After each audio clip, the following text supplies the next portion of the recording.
Oke, selamat malam semuanya. Selamat malam. Ya, selamat malam Romo Galeh telah bersedia untuk hadir di sini untuk Malam. ya, selamat malam semuanya. Selamat malam Romo Galeh, selamat malam telah menghadiri acara ini dan bersedia untuk membimbing kami. Hari ini kita akan mengadakan pendalaman iman untuk dokter Katolik di Jogja. Tema yang hari ini kita pakai adalah Maria dalam Perjanjian Baru. Kali ini kita akan dibimbing oleh Romo Galih Arga.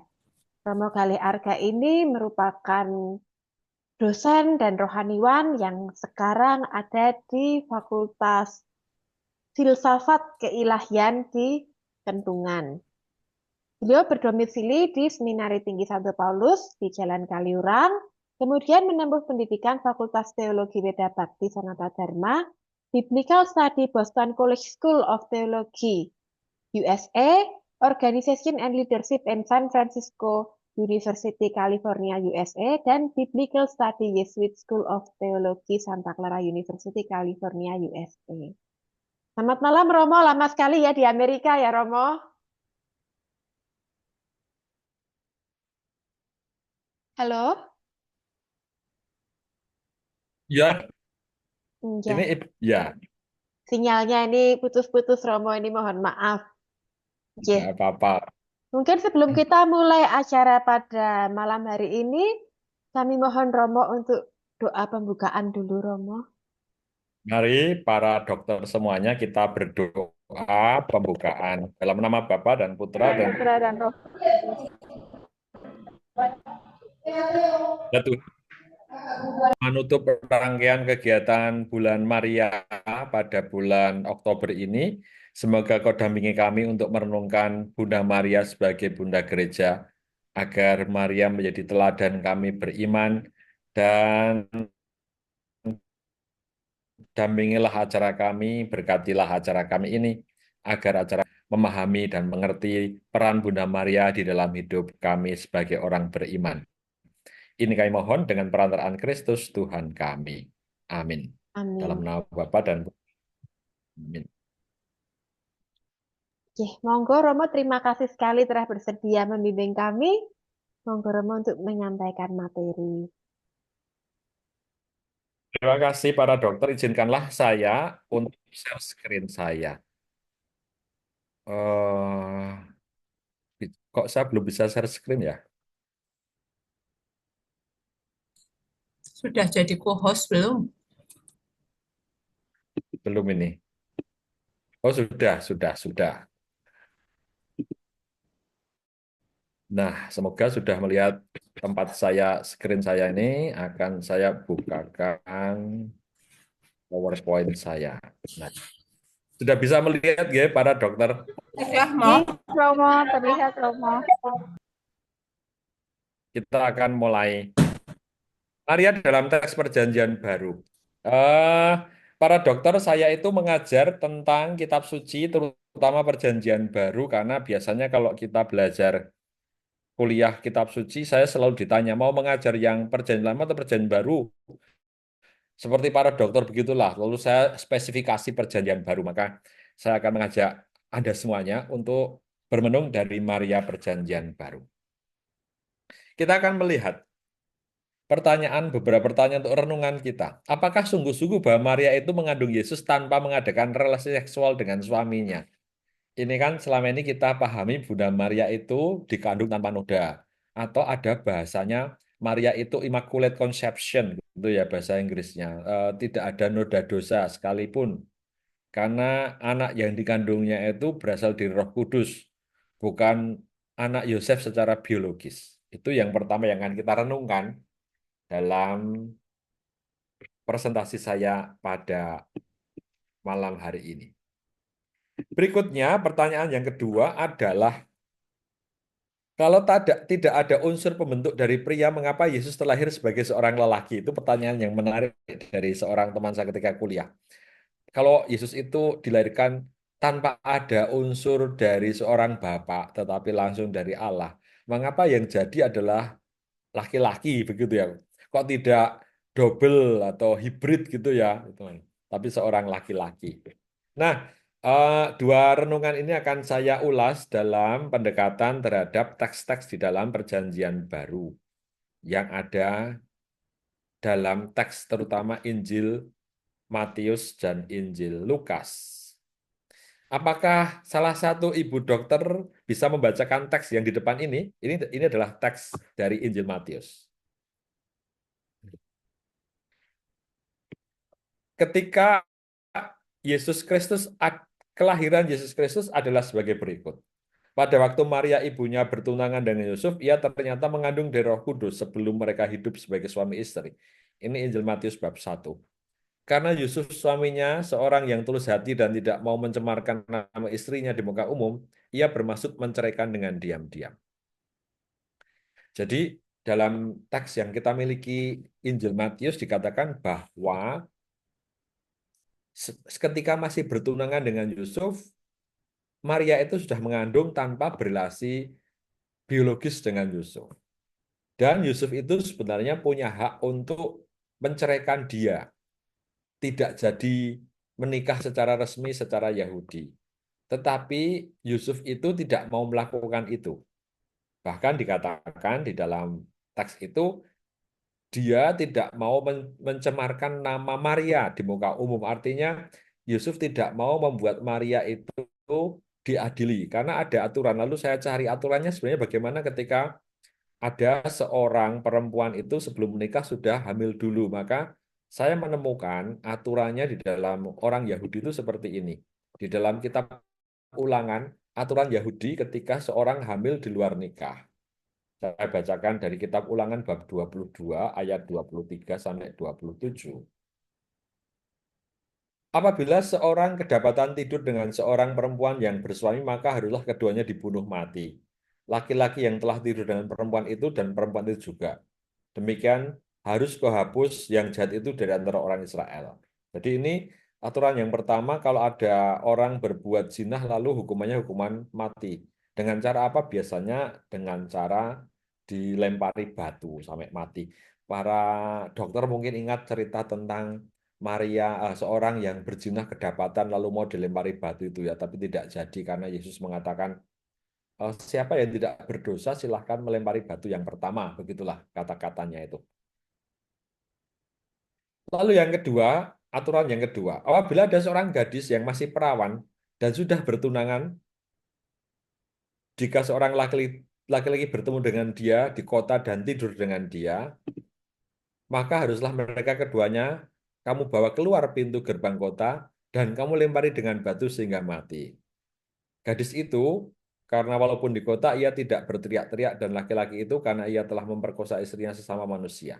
Demikianlah harus kehapus yang jahat itu dari tengah-tengahmu. Jadi sepertinya ya, kasusnya Maria ini harusnya masuk pada aturan yang ayat ini 24 bab 22 ayat 24 karena ada seorang perempuan yang bertunangan lalu melakukan relasi dengan orang yang tidak dengan calon suaminya, mereka harus dilempari batu. Tetapi jikalau di padang, laki-laki itu bertemu dengan gadis yang telah bertunangan itu, memaksa gadis itu tidur dengan dia, maka hanyalah laki-laki yang tidur dengan gadis itu harus mati. Jadi ketika yang laki-laki itu yang memaksa, maka si gadis tidak dibunuh, tetapi hanya laki-laki yang dihukum. Nah, dalam kasusnya si Maria, si Yusuf suaminya itu punya hak sebenarnya untuk yang namanya menghukum atau mengajukan Maria kepada hukuman orang-orang Yahudi. Tetapi Yusuf tidak melakukannya, tidak melakukannya.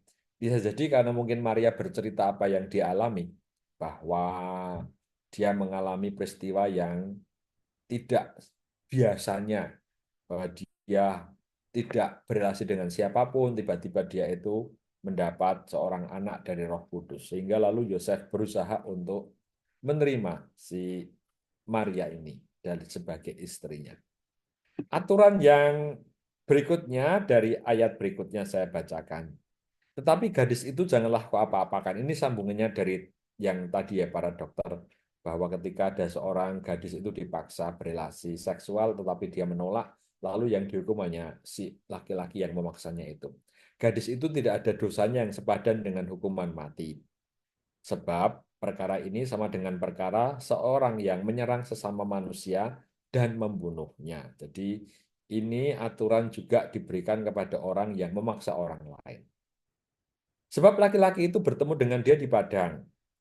Walaupun gadis yang bertunangan itu berteriak-teriak, tetapi tidak ada yang datang menolongnya. Artinya meskipun dia itu sudah minta tolong, tetapi tidak ada yang membantu, maka ya sudah, ini tidak bisa dihukum. Itu aturan di dalam Kitab Ulangan bab 22 ayat 23 sampai dengan ayat 27.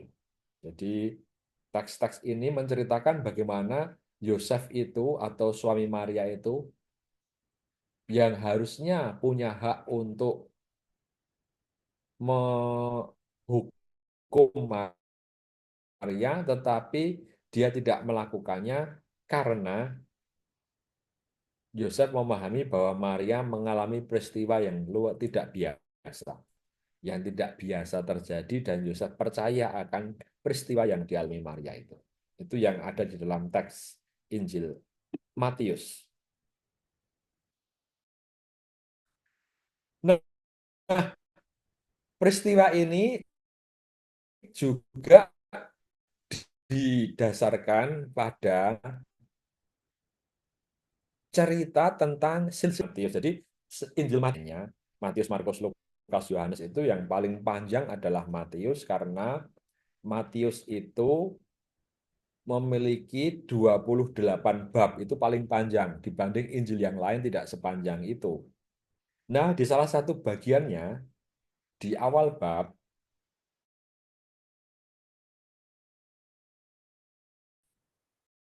Injil Matius itu memuat cerita tentang seperti silsilah Yesus dari awal sampai akhir. Kan ternyata ketika dilihat dari awal Abraham, berarti bapak kaum beriman, bapak Abraham, itu ada 39 keturunan yang dengan kata-kata yang selalu sama. Misalnya begini, keturunan yang diperanakkan dari seorang bapak.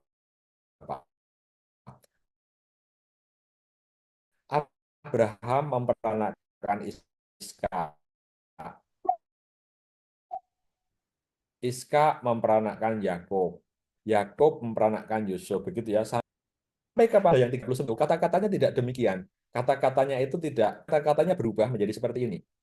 Yakub memperanakkan Yusuf suami Maria yang melahirkan Yesus yang disebut Kristus. Jadi di dalam teks kitab sucinya itu tidak ditulis Yusuf memperanakkan Yesus. Tidak begitu tulisannya. Meskipun 38 di atasnya Yusuf itu ditulis seperti itu semua. Memperanakkan Yusuf memperanakkan siapa lagi gitu, sampai ke 38 keturunan. Baru kemudian pada diri Yusuf, hal itu tidak ditulis karena si penulis Injil bahwa Yusuf itu bukan Yakub memperanakkan Yusuf ya, yang melahirkan Yesus yang disebut Kristus. Jadi terakhir Yesus Kristus itu dilahirkan dari seorang perawan Maria tanpa ada relasi biologis dari orang tuanya. Itu yang sejak awal ada. Injil Matius itu ditulis kira-kira tahun 80. Jadi kalau Yesus itu hidup tahun 30, Injil Matius ditulis tahun 80. Kira-kira 50 tahun setelah Yesus meninggal, dari tahun 30 sampai tahun 80, itu Injil ini memberi kesaksian bahwa Yesus itu memang dilahirkan dengan cara yang tidak biasa, tidak natural gitu ya, di dalam hidup dia. Berikutnya, teks-teks ini membantu kita untuk bermenung tentang yang namanya eh, mengapa kemudian Maria itu mendapat peran yang besar di dalam hidup gereja karena sejak awal Maria itu memiliki yang namanya peran penting di dalam diri Yesus. Sehingga kita sampai punya dua. Kita itu sampai di bulan Desember, bulan Oktober dan bulan Mei itu kan punya 2 bulan didedikasikan untuk Bunda Maria. Bulan Mei itu juga bulan Maria, bulan Oktober ini kita rayakan untuk bulan Rosario. Jadi 2 bulan ini, Mei dan Oktober itu secara khusus oleh Gereja Katolik terutama diberi dedikasi yang luar biasa kepada Bunda Maria. Karena ada kekasan Maria yang tidak dimiliki oleh orang-orang lain dalam sebagai seorang ibu Yesus. Para dokter mungkin tahu persis ya, berapa banyak di Semarang, keuskupan kita ini, Gua Maria atau Taman Doa itu banyak sekali. Lebih banyak Taman Doa Maria daripada Taman Doa yang lain, saya kira ya. Paling yang lain itu paling yang Ganjuran, Hati Kudus Yesus. Mana lagi ya para dokter kalau Anda tahu, selain selain Bunda Maria, selain selain Gua Maria, tapi sesuatu Taman Doa yang temanya bukan Maria itu Taman Doa Romo Prentaler, Romo. Taler itu kan taman doa untuk Jiboro itu untuk pemimpin atau pendiri gereja ya. Tapi dari berbagai macam taman doa yang kita punya, itu paling banyak itu Maria ya kan? Maria itu di mana-mana itu paling terkenal, saya kira loh. Di mana-mana. Eh, itu menjadi tanda bahwa memang dari teks yang saya baca tadi malam itu ada yang menarik. Ada seorang tokoh feminis dari Amerika menulis begini. Mengapa sih Maria itu sangat terkenal dibanding Yesus dalam hidup tradisi orang Katolik ya? Karena dikatakan bahwa kelompok-kelompok perempuan yang termarginalkan itu terakomodir lewat Maria. Gereja Katolik itu kan sangat-sangat bertipe patriarkal, ya kan? Bahwa orang yang menerima wahyu itu selalu laki-laki. Abraham, Musa, Daud, siapa lagi? Hampir semuanya laki-laki loh ini. Nabi-nabi itu ya semuanya laki-laki. Nabi perempuan hanya siapa? Enggak banyak nabi perempuan. Sehingga ketika ada Bunda Maria itu sebagai salah figur yang memberi kepada kita, mengapa dia sangat populer? Karena dia memberi figur kepada hidup perempuan yang tidak ada wakilnya di dalam tradisi gereja. Yang hampir semuanya laki-laki dalam tradisi gereja Katolik. Bahkan seorang imam pun harus laki-laki kan begitu. Jadi dulu dikatakan Maria itu menjadi orang terwakili bagi kaum perempuan yang disitulah tempatnya bagaimana kaum perempuan ini mendapatkan tempat dalam diri Maria sebagai figur orang yang sungguh-sungguh dekat dengan Allah. Sehingga menjadi sangat populer dia itu dalam diri hidup kaum beriman. Sejak awal, sejak abad-abad awal. Sampai sekarang ini bahkan, ya, sampai sekarang ini. Di mana sih Gua Maria yang tidak terkenal, hampir semuanya itu dikenal di mana-mana ya sekarang ini. Itu salah satu refleksi mengapa Bunda Maria itu menjadi sangat terkenal. Selain itu juga bahwa banyak orang mengalami berbagai macam apa namanya tradisi yang sudah tua kepada Bunda Maria. Kita sangat mengenal, mungkin para dokter sudah berziarah kemana-mana. Tradisi-tradisi ziarah Katolik yang sangat terkenal itu diawali dengan tradisi, selain tradisi ziarah ke Yerusalem, juga tradisi ziarah Maria yang dimulai di Meksiko, lalu di Lourdes, kemudian muncul di negara-negara lain termasuk di Indonesia yang baru muncul kira-kira 30-40 tahun yang lalu di Indonesia. Tapi sebelumnya tradisi Maria itu sudah sangat kuno dan banyak orang sangat mencintai figur Maria ini sebagai manusia yang sungguh-sungguh menjadi contoh dekat dengan Allah. Tetapi saya menemukan Bapak dan Ibu dokter, bagaimana Maria itu juga tidak mudah memahami apa namanya perannya. Suatu saat Maria diberi kabar oleh malaikat. Dalam tradisi Romawi Yahudi, sebenarnya Maria yang mengandung oleh Roh Kudus itu bukan cerita satu-satunya. Ada banyak cerita yang lain di luar tradisi Yesus yang dikandung Roh Kudus, misalnya nih, kelahiran Hercules. Hercules itu kan anaknya Zeus. Itu lahir dari seorang ibu manusia yang juga mendapat bapak dari seorang dewa. Lalu lahirlah Hercules. Atau contoh yang lain, Samuel. Itu seorang nabi Israel. Ibunya sudah sangat tua. Tidak mungkin punya anak karena mandul. Lalu dia berdoa kepada Allah. Tiba dia punya anak, Samuel. Atau Simpson. Juga ibunya sudah mandul. Kesulitan memiliki anak. Lalu berdoa kepada Allah. Lalu memiliki anak. Dan anak-anak yang dilahirkan oleh orang-orang seperti ini tuh menjadi anak-anak yang sangat spesial, ya. Entah itu Hercules, entah Samuel, entah Simpson. Nah, cerita Maria yang mengandung seperti itu tuh bukan cerita satu-satunya, tetapi bahwa tradisi itu sudah ada sebelumnya. Sehingga bisa dikatakan bahwa cerita tentang Yesus yang dikandung oleh Maria lewat Roh Kudus itu juga orang lebih bisa mudah mempercayai, lebih mudah dipahami oleh orang pada zaman itu karena itu bukan peristiwa satu-satunya yang dialami manusia. Begitu cara berpikirnya. Artinya kalau itu dialami oleh banyak orang sebelumnya kan orang lalu bisa mudah memahami. Oh iya, ini juga ada peristiwa seperti ini, gitu ya. Dibanding misalnya kalau itu peristiwa satu-satunya, orang akan sulit sekali untuk memahami peristiwa ini. Karena bagi mereka ini sangat aneh dan di luar tradisi atau di luar kepercayaan mereka. Sehingga kisah ini menjadikan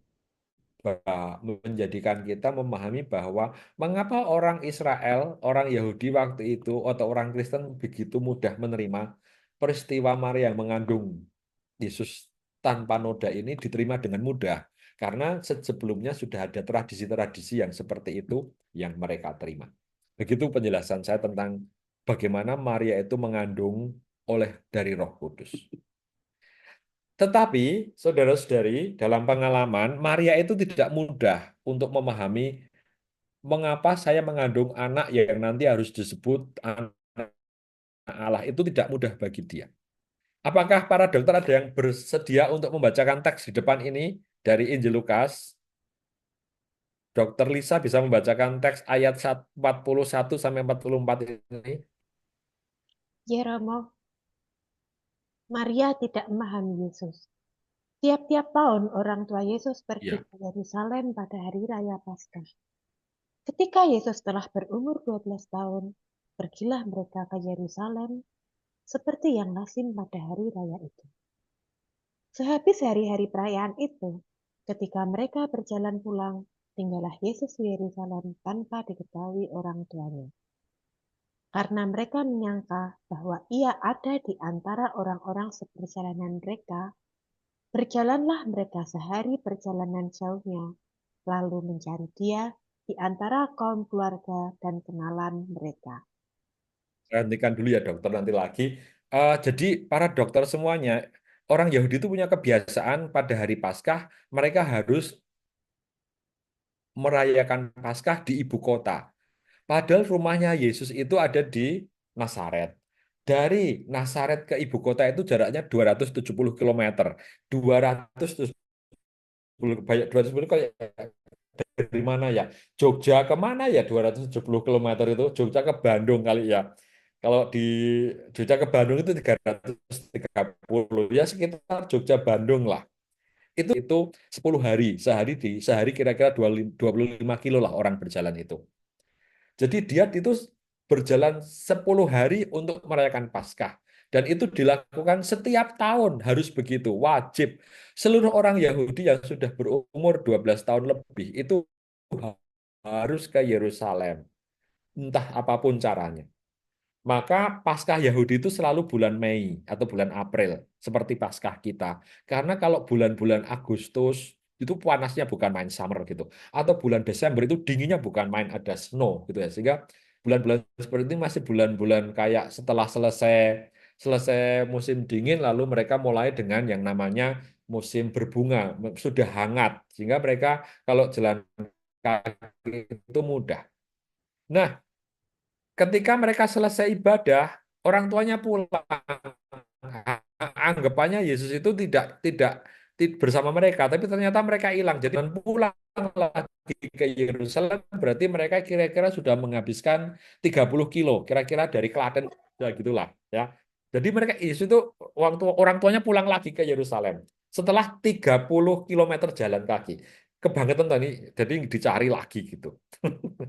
Mari Bu Dokter kita teruskan membacanya. Silahkan Bu Dokter membacakan teksnya ayat 45 sampai 48.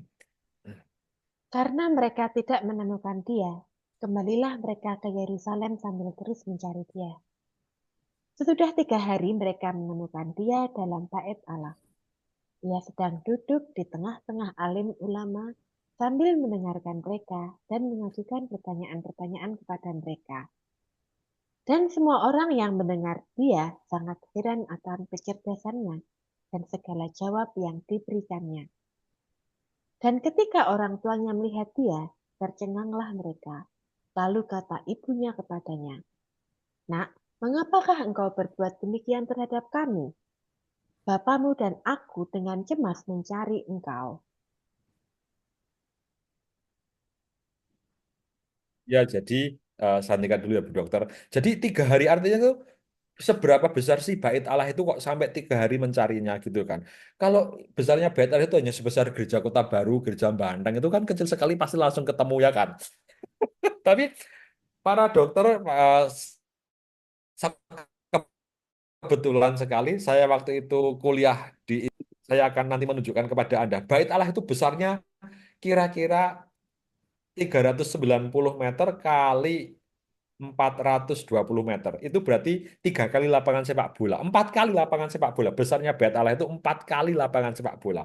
Berarti itu seperti dari Panti Rapih 400 meter itu benar Panti Rapih sampai dengan itu kali lapangan sepak bola. Besar sekali.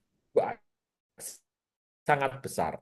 Karena ketika dibangun selama kurang lebih 47 tahun oleh Herodes, Herodes berpikir semua orang Yahudi yang ke Bait Allah tiap tahun harus bisa masuk.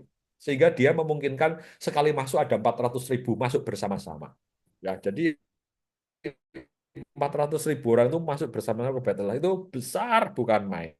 Sangat besar. Bagi Anda yang pernah pergi ke mereka mencari itu sampai 3 hari. Karena 3 hari karena apa? Karena hampir semua orang pergi bersama-sama. Semua orang Yahudi wajib ke Yerusalem pada hari raya Paskah. Dan orang Yahudi ada berapa waktu itu? Sekitar 6 juta. Bayangkan ya para dokter. 6 juta orang bersama-sama ke Bait Allah itu kan gimana gitu ya. Dan perayaannya tentu saja selama 10 hari. Seminggu, 8 hari. Sehingga bisa Budok silahkan ayat 49 sampai 52. Jawabnya kepada mereka, "Mengapa kamu mencari aku? Tidakkah kamu tahu bahwa aku harus berada di dalam rumah Bapakku?" Tetapi mereka tidak mengerti apa yang dikatakannya kepada mereka. Lalu ia pulang bersama-sama mereka ke Nazaret, dan ia tetap hidup dalam asuhan mereka. Dan ibunya menyimpan semua perkara itu di dalam hatinya. Dan Yesus semakin bertambah besar, dan bertambah hikmatnya dan besarnya, dan makin dikasihi oleh Allah dan manusia.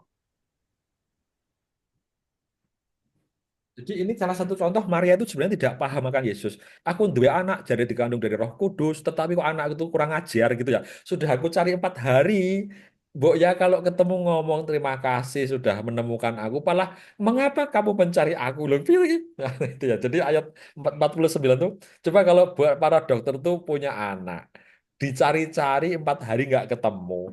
Anaknya lalu tiba-tiba tertemukan, malah jawabnya ngapain kamu mencari aku? Tidakkah kamu tahu bahwa aku harus tinggal dalam rumah Bapakku?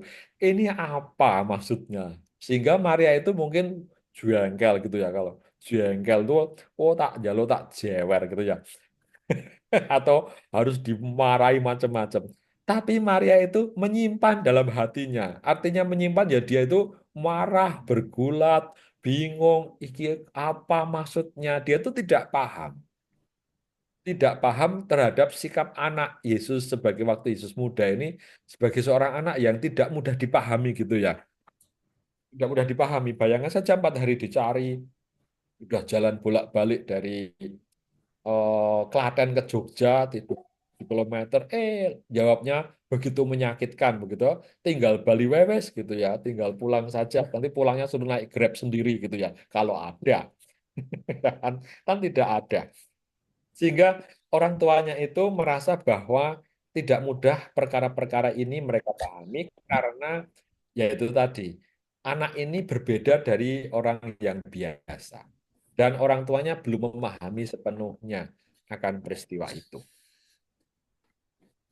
Nah, para dokter ini loh gambarannya. Rumahnya Yesus itu kalau Anda mengikuti kursor saya ada kota namanya Nazaret ini ya yang dia ada. Nazaret ini di sini lalu orang harus turun ke bawah lewat Naim, lewat Kaisaria, lewat Samaria, lewat Emmaus lalu ke Yerusalem. Bait Allah ada di Yerusalem sini. Sedang rumah Yesus, Yesus itu dulu dilahirkan di Bethlehem. Di Bethlehem. Jarak Bethlehem ke Yerusalem itu sekitar 7 kilometer. Jadi tidak sangat jauh sih sebenarnya. Hanya sekarang ini para dokter wilayahnya Bethlehem itu sudah menjadi wilayah Palestina. Jadi ini wilayah Palestina yang sekarang banyak dibom. Nah, sayang sekali ya. Sedang Yerusalem menjadi ibu kota, salah satu kota besar di Israel sekarang ini. Nah, mereka itu berjalan kaki setiap tahun. Setiap tahun mereka berjalan kaki dari yang namanya Nazaret, rumahnya di Nazaret, kemudian turun ke bawah ke Yerusalem 270 kilo jalan kaki. Ini seperti Yogyakarta ke Tasikmalaya gitulah, ke Bandung sekitar 300 kilometer. Itu sekali lagi para dokter perlu pahami arahnya itu naik. Ke Yerusalem itu seperti kita naik ke Kaliurang. Jadi kota Yerusalem itu ada di atas bukit. Sehingga kalau berjalan dari wilayah lain pasti mereka jalannya naik ke atas. Karena Yerusalem ada di pegunungan. Bayangkan saja bahwa mereka bawa anak begitu lalu jalan naik ke atas begitu selama 10 hari. Lalu mereka merayakan Paskah selama 2 hari, lalu setelah itu mereka pulang, pulangnya turun kembali ke rumah mereka, Nazaret. Para dokter bisa bayangkan, semua orang Yahudi dari seluruh wilayah ini harus datang ke Yerusalem. Entah itu dari Kapernaum, entah dari Betsaida, dari Magdala, dari Naim, dari manapun, dari Yudea, semuanya harus ke Yerusalem bersama-sama dalam waktu 10 hari. Bayangkan, maka bangunan kota Yerusalem itu harus besar. Bait Allahnya harus besar sekali untuk menampung sekitar 5-6 juta orang Yahudi yang merayakan Paskah bersama-sama pada waktu Yesus hidup. Sehingga bisa dibayangkan kalau dia itu hilang selama 4 hari. Karena pasti sangat susah mencari orang di kerumunan gitu ya. Anda saja kalau mencari anak di mall aja begitu susahnya kalau hilang gitu ya. Apalagi orang ini 4 juta orang bersama-sama di sebuah tempat. Nah ini besarnya Bait Allah seperti ini saudara-saudari. Karena di atas bukit maka bentuknya itu tidak teratur. Yang sebelah kiri kita 260 meter panjangnya, yang sebelah kanan kita 300 meter. Sedang lebarnya itu 480 kali 460. Tidak tidak teratur besarannya karena ada di bukit. Jadi bukit itu tidak rata begitu ya sehingga membangun bait Allahnya itu tidak sama-sama persis persegi panjang yang luasnya itu teratur. Tidak demikian. Bisa dibayangkan, bayangkan saja kalau para dokter melihat lapangan sepak bola seperti Maguwo Harjo, ini bait Allah itu 4 kali Maguwo Harjo. 4 kalinya Maguwo Harjo. Sehingga bisa dibayangkan Yesus bisa hilang di situ. Nah ini saya gambarkan bait Allah itu seperti ini para dokter. Yang gambar merah-merah itu adalah rumahnya orang Roma. Karena waktu itu orang Yahudi dijajah orang Roma. Bait Allah itu yang ada yang sekarang ini kita lihat. Ini bait Allahnya. Yang 400 meter kali 6 kali 360 meter. Ini besarnya bait Allah. Sedang yang di tengah-tengah ini ini disebut dengan naos. Di sini mengapa disebut tempat paling kudus? Karena di tempat inilah ditaruh 10 perintah Allah. Para dokter pernah tahu mendengar ya 10 perintah Allah itu diterima oleh Musa di Gunung Sinai. Lalu 10 perintah Allah itu dalam bentuk 2 batu ditatah. Di batu itu ditatah 5 perintah sama 4 perintah sama 6 perintah. Begitu. Nah, tatahan batu itu dimasukkan ke bangunan yang ada di tengah ini. Bangunan yang ada di tengah ini. Lalu di situ disebut sebagai tempat yang paling kudus. Nah, pada umur 12 tahun Yesus itu dimasukkan di bait Allah ini. Sekali orang masuk sekitar 400-500 ribu orang bisa masuk bersama-sama karena begitu besarnya tempat ini. Dan mereka merayakan Paskah selama seminggu. Bagian yang paling kecil di bagian kiri kanan kita itu ada penjaga bait Allah. Di situ ada Bapak saudara-saudari bisa melihat sebuah bangunan menara yang disebut dengan Antonia Fortress. Nah, di situ setiap menara ini ada sekitar 40 penjaga. 40 kali 4, ada 160 penjaga orang. Karena mereka sangat tahu ketika ada perayaan besar pasti akan ada banyak chaos gitu ya, banyak keributan. Nah, penjaga-penjaga bait Allah inilah yang besok, yang suatu saat akan menangkap Yesus ketika Yesus ditangkap di Taman Getsemani. Kan ditulis Yesus ditangkap oleh penjaga bait Allah. Apa maksudnya penjaga bait Allah? Orang-orang yang ditugaskan oleh orang Roma untuk menjaga bait Allah agar tidak terjadi kekacauan. Karena orang Roma sangat tahu bait Allah ini menjadi pusat hidup orang Yahudi. Kalau mereka berkumpul bisa berkumpul sekitar 1-2 juta orang, pasti banyak kekacauan. Maka mereka perlu dijaga keamanannya, stabilitas sosialnya. Maka ditempatkan penjaga-penjaga di samping kanan bait Allah itu. Saudara-saudara juga bisa melihat kursor saya ini ada kolam Siloam di luar bait Allah. Jadi sebenarnya saudara-saudari kita yang Muslim itu mengikuti kebiasaan orang Yahudi. Ketika mereka sudah masuk ke kota, mereka harus membersihkan diri dulu sebelum masuk bait Allah. Jadi membersihkan tangan, membersihkan kaki, membersihkan telinga, mandi di kolam Siloam. Baru setelah mereka bersih, mereka boleh masuk bait Allah. Nah, dalam budaya saudara-saudara kita yang Muslim, itu menjadi wudhu ya. Sebelum merayakan ibadah, membersihkan telinga, membersihkan mata, membersihkan hidung, membersihkan tangan dan kaki sebelum mereka beribadah. Sebenarnya ini tradisi awal dari tradisi orang Yahudi yang dilakukan. Ini semoga dengan demikian kita punya gambaran seperti apa sih bait Allah, seperti ini bentuknya. Nah, ini kalau lebih jelasnya saya ambil gambarnya. Ini tempat di dalam sini loh batu 10 perintah Allah ditempatkan. Dan dari jauh kita bisa melihat gambar-gambar atap yang merah-merah itu adalah rumah-rumah orang Romawi yang pada waktu itu menguasai Yerusalem. Sedang ini pilar-pilar ini adalah tempat para. Tadi kalau dikatakan Yesus itu mengajar mereka di dalam bait Allah di kelas-kelas. Jadi di pinggir-pinggir ini banyak sekali ruang-ruang kelas untuk orang-orang Yahudi belajar agama Yahudi dan Musa. Sehingga banyak sekali ruangan-ruangan seperti kuliah-kuliah tempat ruang kelas-kelas itu karena mereka diwajibkan untuk membaca Taurat Musa. Ya, semoga ini memberi gambaran kepada kita bagaimana orang tuanya itu masuk ke bait Allah mencari ke ruangan-ruangan, dicari mungkin dulu belum waktu itu belum ada pengumuman ya seperti di mall kalau anak hilang diumumkan. Nah, gimana? Diumumkan mencari ke sana kemari. Nah, ini kebetulan saya buat bahan pembelajaran di bait Allah. Semoga Sekarang adalah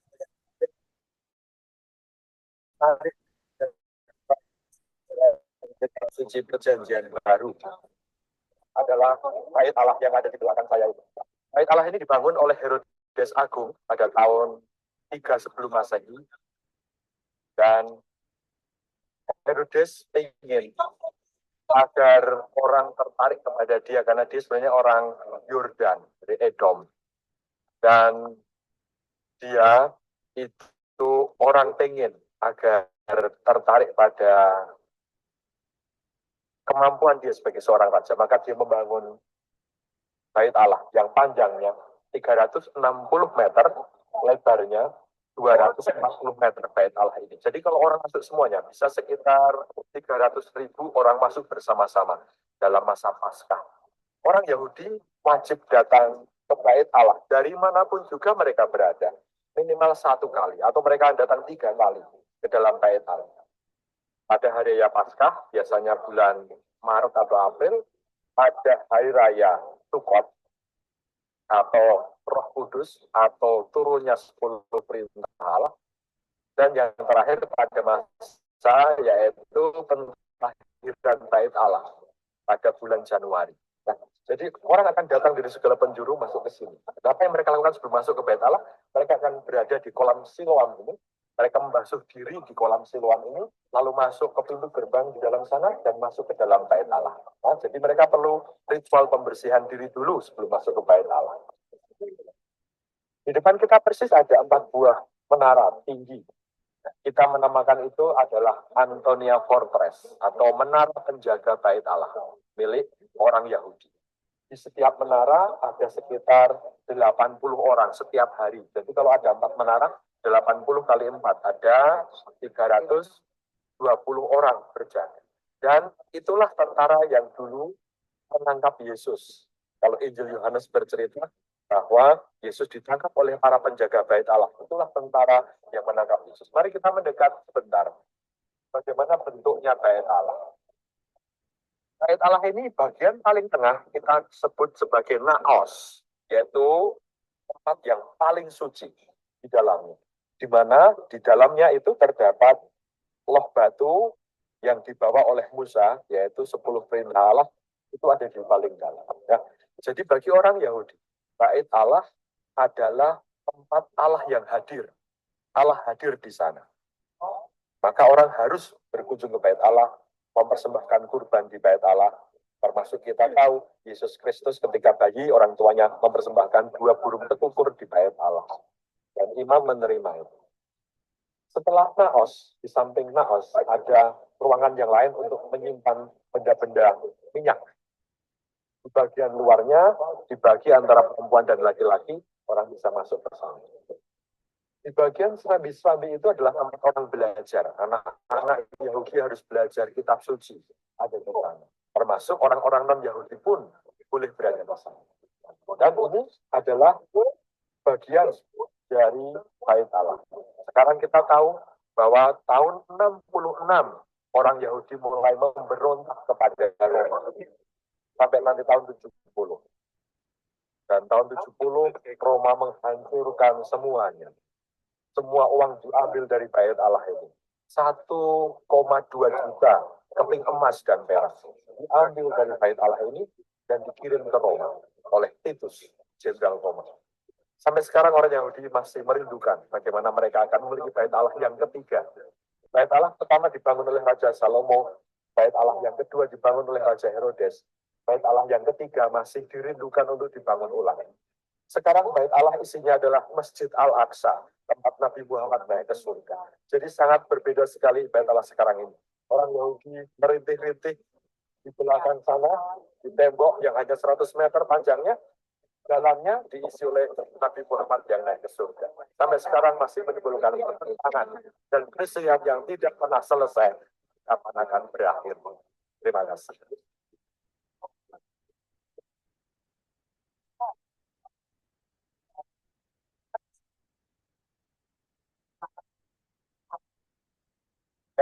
Nah, ini kalau sekarang para dokter melihat, inilah bagian dari Masjid Al-Aqsa dan Dome of the Rock. Jadi bait Allah itu sekarang tergantikan dengan adanya Dome of the Rock, tempat Nabi Muhammad untuk menerima perintah sholat 5 kali waktu. Kamu suaranya kok kecil. Suara saya kecil. Sudah terdengar belum ya? Jadi sudah jelas ya, semoga. Jadi bait Allah itu sekarang tergantikan dengan Dome of the Rock ini, gambarnya masjid. Masjid apa? Ini adalah masjid tempat Nabi Muhammad naik ke surga menerima 10 perintah Allah. Jadi para dokter, Yerusalem itu bukan satu-satunya tempat ibadah untuk orang Islam, tetapi juga untuk orang Kristen kita karena Yesus mati di situ, disalib di situ, dan yang ketiga karena Muhammad juga menerima perintah sholat di situ. Jadi orang Muslim itu tempat suci orang Muslim ketiga setelah Mekah dan Madinah adalah Yerusalem. Mereka diminta untuk berziarah ke Yerusalem, seperti kita berziarah ke tanah suci begitu. Karena apa? Karena di situ Nabi mereka menerima perintah untuk sholat di dalam Bait Allah yang waktu itu sudah menjadi Masjid Al-Aqsa. Ya, jadi kalau para dokter tahu itu disebut dengan Nuhamatna itu dengan gambar dengan buruk gitu ya, pernah mendengar kata buruk itu dengan surga. Ini gambar modern yang diambil tentang bagaimana Bait Allah itu hancur ketika Yesus itu hilang. Ceritanya kan Yesus itu hilang pada umur 12 tahun di Bait Allah karena saking besarnya Bait Allah itu.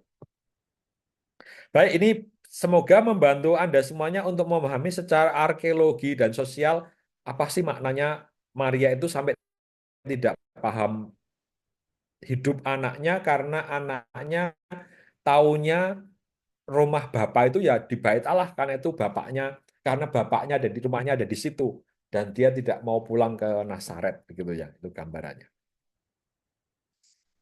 Cerita berikutnya tentang Maria yang mulai memahami Yesus. Jadi kalau tadi cerita saya itu tentang Maria yang tidak memahami Yesus, sekarang Maria mulai memahami Yesus. Dengan cerita tentang mukjizat air menjadi anggur dalam Injil Yohanes bab 2 ayat 1 sampai dengan 10.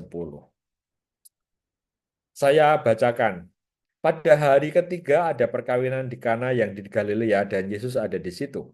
Yesus dan murid-muridnya diundang juga ke perkawinan itu. Ketika mereka kekurangan anggur, Ibu Yesus berkata kepadanya, "Mereka kehabisan anggur." Kata Yesus kepadanya, "Mau apakah engkau daripadaku, Ibu, saatku belum tiba?" Tapi Ibu berkata kepada pelayan, "Apa yang dikatakannya kepadamu, buatlah itu." Jadi dari teks ini kita bisa melihat bahwa yang diberikan adalah anggur gitu ya. Kalau kita mungkin ya eh, teh atau kopi mungkin jarang ya ada di perkawinan, tapi biasanya orang nikah itu ya suguhannya minuman ya teh, lalu kemudian ada minuman-minuman soda dan sebagainya. Tetapi orang Yahudi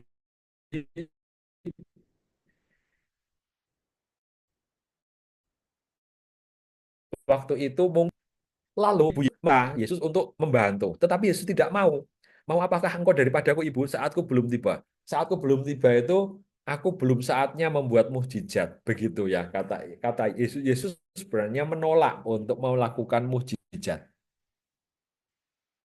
Jadi ini mukjizat yang pertama kali sebenarnya yang didorong oleh ibunya Maria.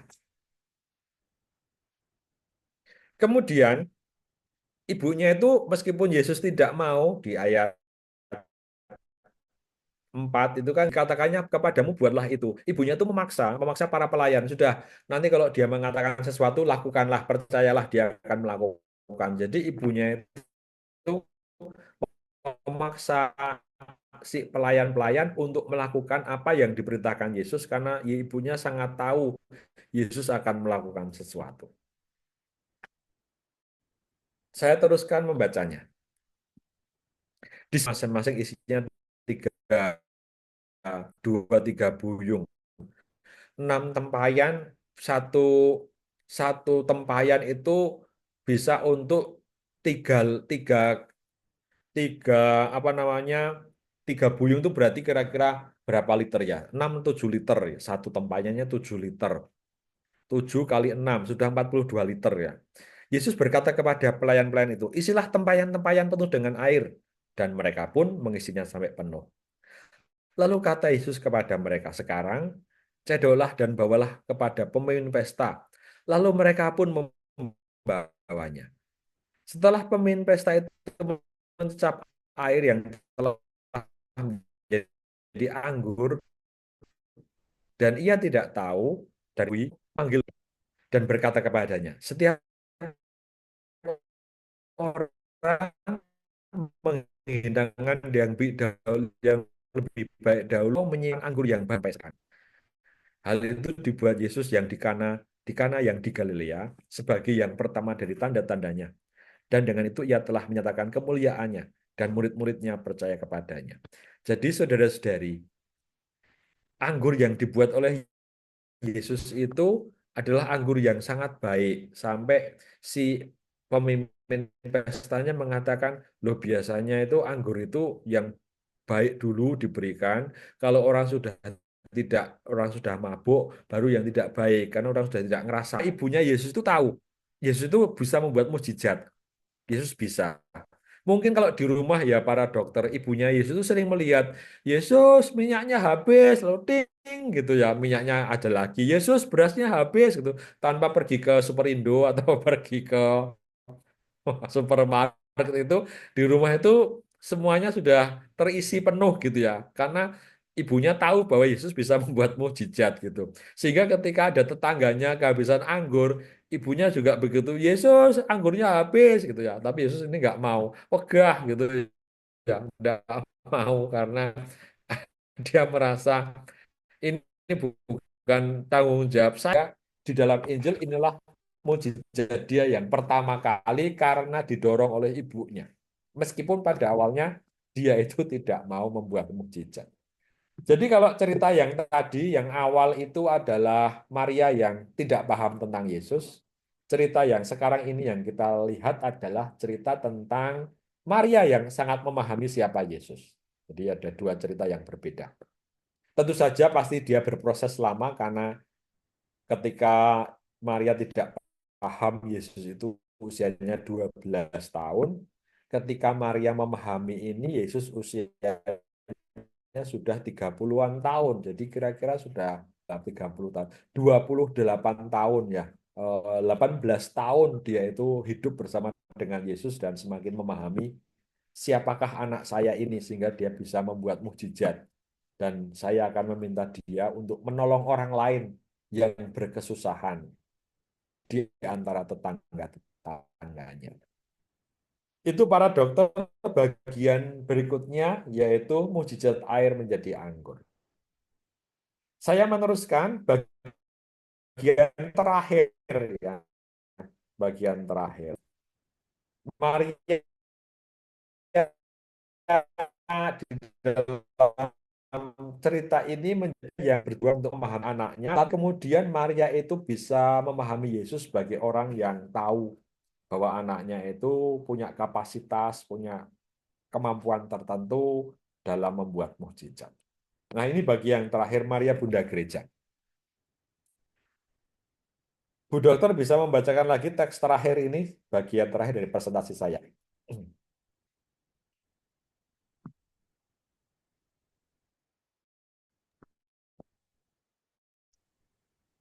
Dan dekat salib Yesus berdiri ibunya dan saudara ibunya, Maria istri Klopas dan Maria Magdalena. Ketika Yesus melihat ibunya dan murid yang dikasihinya di sampingnya, berkatalah ia kepada ibunya, "Ibu, inilah anakmu." Kemudian katanya kepada murid-muridnya, "Inilah ibumu." Dan sejak saat itu, murid itu menerima dia di dalam rumahnya. Ya, ini teks terakhir yang saya sampaikan bahwa mengapa Maria itu menjadi ibu gereja. Ini bedanya antara kita orang Katolik dan orang Protestan. Dan dalam gereja Protestan, Maria sangat tidak disanjung-sanjung atau peran Maria itu tidak sangat besar di dalam gereja-gereja non-Katolik. Tetapi dalam gereja Katolik dan gereja Ortodok Yunani, Maria itu mendapat peran yang sangat besar karena teks yang tadi dibaca oleh Bu Dokter. Ketika Yesus akan mati, Yesus berkata kepada si Yohanes, Yohanes itu muridnya, "Kui ibumu." Lalu kepada Maria, "Itu anakmu." Artinya Maria itu diserahkan kepada si Yohanes. Dan Yohanes itu mewakili komunitas para murid yaitu gereja. Sedang gereja itu dikatakan, "Itu ibumu." Gereja, komunitas para murid, kui mbokmu sekarang ini ya. Jadi yang tadinya ibunya Yesus diserahkan kepada ibunya para murid, begitu ya. Sehingga dari teks ini lalu kita punya tradisi Maria itu menjadi ibu gereja karena sebelum Yesus wafat, Yesus menyerahkan Maria kepada para muridnya untuk dirawat gitu karena anaknya sudah mati, tidak ada yang merawat lagi. Maka mulai saat itu Maria itu tinggal bersama para murid-murid, tinggal bersama murid-murid yang lain yang berjumlah 12 itu di Yerusalem. Sehingga Maria punya rumah, yang punya rumah di Nazaret yang jaraknya 270 kilo dari Yerusalem, maka sekarang dia itu tinggal bersama para murid di Yerusalem karena diserahkan oleh Yesus kepada para muridnya. Sehingga gereja sekarang memiliki tradisi Maria itu bunda kita, bunda gereja karena dia diserahkan oleh Yesus sebelum Yesus meninggal dunia kepada gerejanya. Para dokter, saya kira itu saja yang bisa saya sampaikan mengapa kita sangat menghormati Maria pada bulan Mei dan bulan Oktober ini. Kalau ada tanggapan, ada pertanyaan, saya persilahkan. Ini bagian akhir dari presentasi saya. Terima kasih, saya kembalikan kepada moderatornya. 1 jam penuh. Terima kasih sekali Romo. Takjub ini saya kalau melihat yang bait Allah tadi waktu Yesus hilang itu. Saya aja pernah juga, anak saya pernah hilang itu, pulang dari sekolah tiba-tiba nggak ada ya. Ternyata dia sudah pulang sendiri sampai rumah. Waduh, itu waktu itu masih kelas 1 SD. Itu aja saya bingungnya setengah mati. Ini hilangnya sampai berapa hari. Aduh, benar-benar tidak terbayangkan. Sebetulnya ini kami mungkin masih banyak yang ingin tahu ya Romo ya. Ada yang ingin ditanyakan dulu mungkin dari Dokter Ratna ini yang sudah buka kamera. Monggo Dokter Ratna untuk menanggapi. Makasih. Kita sampai jam berapa ya? Maaf, Dokter Lisa. Jadi, Kemarin sampai jam 9:15 ya Bu Dokter, karena saya berarti untuk Q&A 15 menit ya, Romo ya. Iya. Romo kok di saya suaranya hilang? oh ya, Enggak sekarang Romo. Romo, terima kasih atas pemaparannya. Saya dari dulu senang dengerin Romo kali kalau cerita. Begini Romo, untuk tentang Bunda Maria, mungkin mengapa Katolik kok sangat mencintai Bunda Maria? Kan kita juga tahu kalau penampakan itu Bunda Maria kan banyak ya Romo ya. Jadi saya merasa apakah memang Bunda Maria ini, saya nggak tahu apakah memang diutus oleh putranya Tuhan Yesus untuk pada saat yang genting dalam suatu waktu dalam perjalanan sejarah manusia, dia datang untuk menyelamatkan. Maka itu tadi kemudian kita orang Katolik sangat mencintai dia karena dia paling sering menampakkan diri, apakah begitu? Yang kedua, kemudian tentang sharing pribadi ya. Jadi saya itu sebenarnya biasa-biasa saja sama Bunda Maria sih, artinya tidak, ya maksudnya kan ada yang sangat dengan Bunda Maria ya. Saya itu biasa-biasa aja. Tapi karena kok banyak sekali orang kalau nganu kan berdoa lewat rosario, lewat novena, lewat apa, jadi saya itu rosario ya saya fullkan sebulan, novena apa begitu tadi. Dan yang saya ujubkan itu saya rada kaget juga Romo. Kok kabul gitu. Jadi saya itu sebenarnya rada kaget gitu Romo. Saya itu yang sebenarnya biasa-biasa saja tapi karena ikut-ikutan gitu. Ya itu Romo, itu pengalaman pribadi saya. Makasih. terima kasih Bu Dokter. Kalau kita melihat sejarah penampakan, memang banyak sekali penampakan kepada manusia lewat Maria ya. Yang pertama penampakan yang paling tua itu bukan di Lourdes, tetapi ada di Mexico City. Guadalupe itu ya Romo ya? Guadalupe.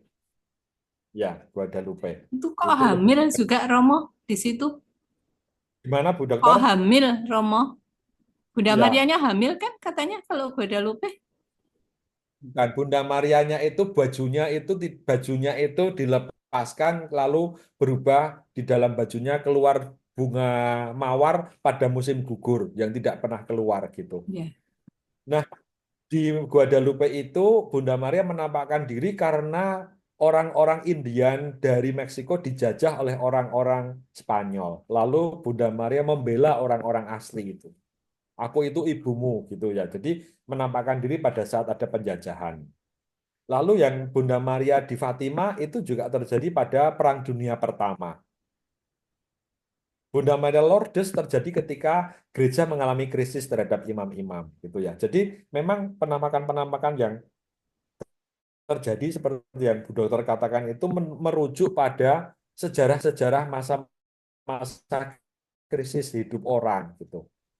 Sehingga lalu termasuk lalu kok Bunda Maria terus lalu orang semakin ditambah lagi misalnya di Lourdes itu apa mukjizatnya banyak sekali ya kan sampai dulu itu ada krek, ada kursi roda digantung di sekitar gua. Dulu itu kalau para dokter tahu, lalu itu membuat Maria itu semakin populer gitu dibanding yang lainnya sangat populer. Begitu Bu Dokter saya kira betul tentang peran Bunda Ya, Maria makasih Romo. dibanding yang lain loh ya, saya kira.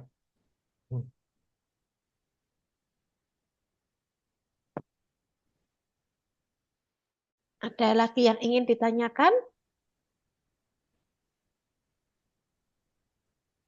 Meskipun satu santai yang lain itu juga tidak kalah populer, misalnya yang saya kunjungi dengan beberapa umat tahun lalu ke Santo Antonius.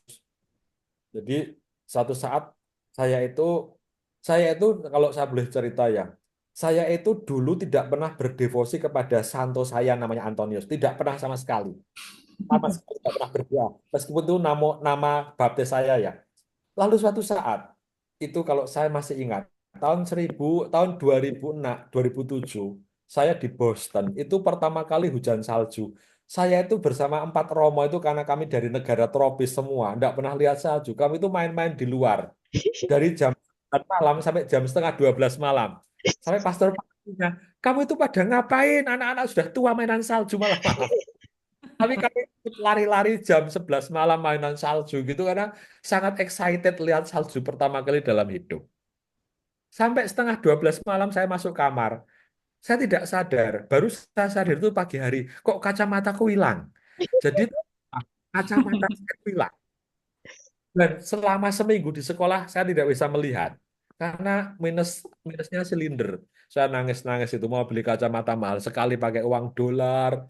Lalu pagi umat saya itu Romo lah wong namamu aja Antoni kenapa kamu tidak doa pada Santo Antoniusmu itu lalu saya doa Santo Antonius ada doa novena Santo Antonius saya doakan tiap hari itu jam habis saya pulang sekolah saya lupa hari keberapa tiba-tiba itu ada suara begini kamu pergi sana ke aula belakang karena Bapak Ibu ya para dokter setiap hari sesudah snowing di Boston itu ada bulldozer membuang snow agar pagi harinya kendaraan bisa lewat.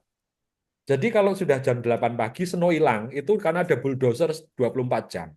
Lah saya tidak mungkin mencari kacamata wong sudah ada bulldozernya. Lalu tiba-tiba ada suara, kamu sana ke aula. Kalau saya ke aula, enggak ada apa? Mungkin apa kacamata saya di aula, saya masuk aula tidak ada. Lalu saya kembali ke kamar lagi. Enggak ada, lalu saya bingung. Tiba-tiba ada suara lagi. Itu di dekat tong sampah, dibuka tong sampahnya. Lalu tong sampahnya saya buka. Dan apa yang terjadi para dokter? Kacamata saya itu ada di atas tong sampah. Hari yang ketujuh. Lalu habis itu saya umumkan di buletin paroki gitu ya. Kayak Romo Antonius Galih telah menemukan kacamatanya. Doa satu doa Antonius. Kan di buletin paroki karena saya saking senengnya. Lalu mulai saat itu saya devosi kepada santo saya. Sampai-sampai kalau saya pergi ke mall di dekat sini Pakuwon gitu, saya doa, Santo Antonius golekno aku parkir. Ya entuk itu.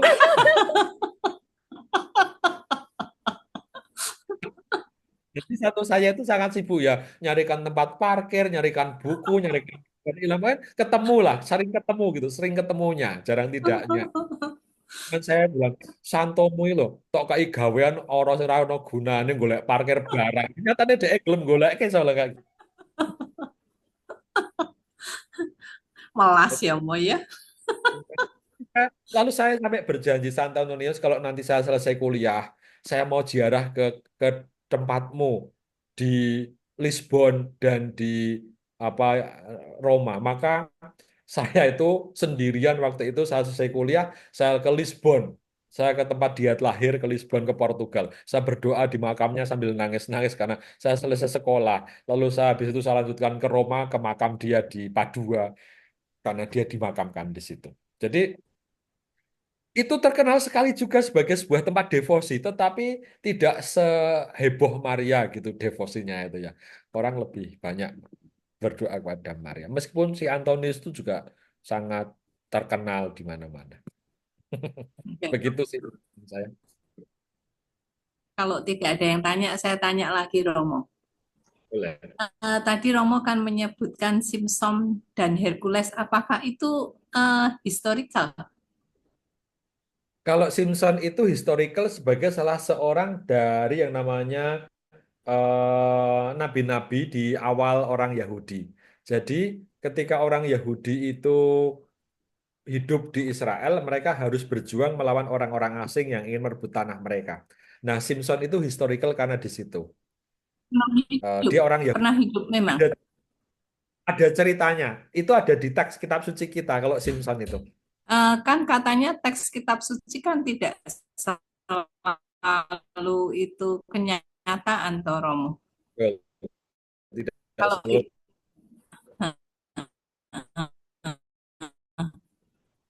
hanya nyata dalam perjanjian lama. Kalau Simpson, kalau Hercules tentu saja itu tradisi atau lebih mitosnya dewa-dewa Yunani ya. Ya, Romo, makasih. Terima kasih Romo, ini ternyata jam 1 lebih 12 ini. Mungkin sebelum kita akhiri, ini kita ingin berkat dulu dari Romo. Jadinya kan ini masih ada beberapa menit Romo. Ini terima kasih sekali nih Romo telah bersedia untuk membimbing kami. Sebetulnya ini masih kepengen ngobrol-ngobrol lagi nih, tapi ini udah bentar lagi waktunya kan udah habis. Mohon Romo untuk doa penutup dan kemudian nanti memberikan berkat, kemudian kita nanti foto bersama. Oke, mari kita berdoa sebagai bagian dari penutupan bulan Rosario pada akhir bulan Oktober ini. Dalam nama Bapa dan Putra dan Roh Kudus. Amin. Tuhan, kami berterima kasih karena Engkau memberi kami bulan Oktober sebagai bulan yang didedikasikan kepada Bunda Maria. Semoga hidup banyak orang terinspirasi dari Bunda Maria yang setia sebagai seorang ibu dan juga sebagai seorang pendidik bagi Yesus. Dan semoga Bunda Maria juga melindungi kami dalam tugas-tugas kami, terutama dalam istirahat kami malam hari ini, agar kami bisa istirahat dengan nyenyak dan besok pagi bisa melaksanakan tugas-tugas kami dengan baik. Sekarang kami mohon Engkau memberkati kami. Tuhan bersamamu dan bersama. Romo. Semoga kita semua istirahat kita malam hari ini dan akhir karya kita sepanjang hari ini diberkati oleh Allah yang Maha Kuasa, Bapa dan Putra dan Roh Kudus. Amin. Makasih Romo Gali, makasih Kita Dr. foto Rizky. bersama dulu ya. Ini masih ada waktu 2 menit, ayo.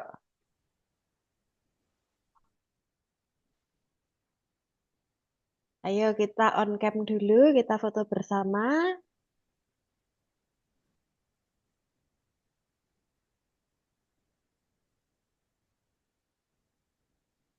Yuk, 1, 2, 3. Lagi ya. 1, 2, 3. Ya, terima kasih sekali Romo. Terima kasih juga untuk semuanya yang telah berkenan hadir. Dr. Giratna, Dr. Yurike, Dr. Kristina, Dr. Yuda Patria, Dr. Budiadi, Dr. Supraptono, Dr. David, dan Dr. Nur. Terima kasih sekali karena Romo Galih telah bersedia untuk membimbing kami. Kapan-kapan kita kepengen kekentungan ini. Nanti kita to be continued di sana ini. Siapa tahu ini kalau Romo bersedia ini ya. Kapan-kapan Zoom lagi saja. Lihat ada Romo Subarde di sini. Ada Romo siapa, Romo? Mulyatno yang akan diundang juga kan mungkin. Iya, Romo Mulyatno besok tanggal berapa tadi ya? Tanggal 15, Romo.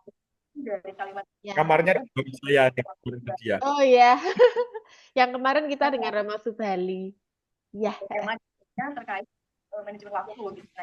ya, terima kasih semuanya. Nih, kami mohon izin untuk menutup acara Sumbada Malam hari ini. Kami dari DKJ mengucapkan terima kasih untuk semuanya. Sampai bertemu di Zoom berikutnya. Temanya adalah mengenai bagaimana kita menjaga iman di zaman ini oleh Romo Mulyatno. Besok pada tanggal 15 November. Sebelum itu mungkin ada selingan, Dr. Ivana pada tanggal 11 November akan memberitahukan kepada kita dan menceritakan mengenai disertasi beliau tentang doa taise bagi kesehatan kita termasuk spiritual. Terima kasih, selamat malam, sampai berjumpa lagi. Makasih Romo, makasih Dokter Lisa, makasih semuanya.